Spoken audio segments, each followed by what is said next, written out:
Di lereng Gunung Kawi, ternyata tidak hanya ada pasareannya Eyang Jugo dan Eyang Sujo saja.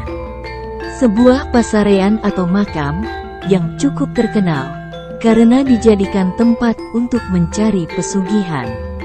Tetapi, ada lagi satu tempat di lereng Gunung Kawi yang juga menjadi tujuan banyak orang, baik untuk berwisata maupun untuk berziarah. Tempat tersebut bernama Keraton Gunung Kawi, yang letaknya tidak jauh dari pasarean Eyang Jugo dan Eyang Sujo.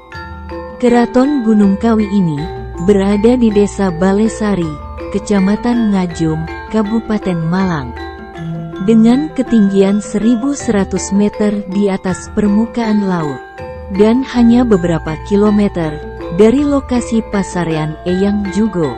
Keraton Gunung Kawi ini dibangun tahun 861 Masehi oleh Empu Sendok pada masa dinasti Sailendra untuk dijadikan pertapaan karena ingin menjauh dari kehidupan duniawi. Dan pada akhirnya Empu Sendok mukso atau menghilang di tempat tersebut.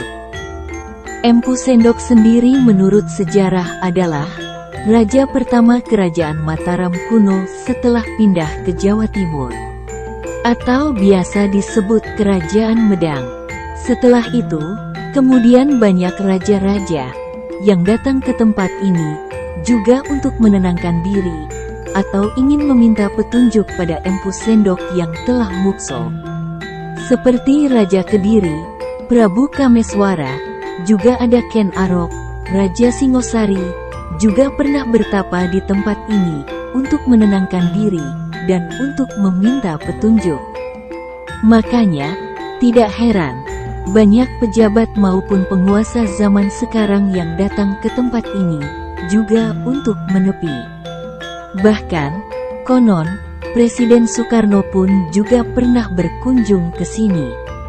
Dan pada akhirnya, tempat ini kemudian dikenal dengan nama keraton, karena menjadi tempatnya para raja-raja atau penguasa yang ingin menepi untuk menenangkan diri maupun untuk mencari petunjuk.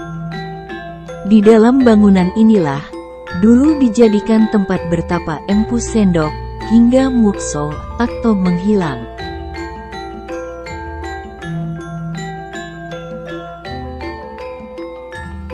Dan yang menarik dari tempat ini adalah dibangunnya beberapa rumah atau tempat ibadah dari berbagai agama dan kepercayaan.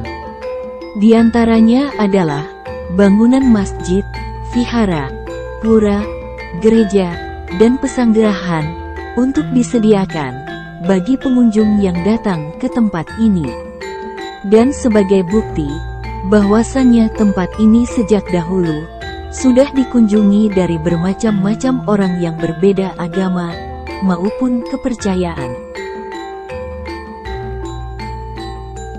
Di tempat ini juga terdapat beberapa makam yang diantaranya adalah Eyang Jayadi dan Eyang Menik yang merupakan abdi dari Prabu Kameswara.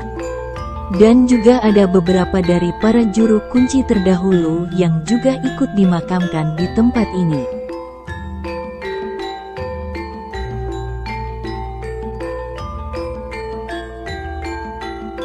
Dan di hari-hari tertentu, tempat ini juga sering dijadikan sebagai tempat untuk melaksanakan upacara atau sembahyang saat hari besar keagamaan.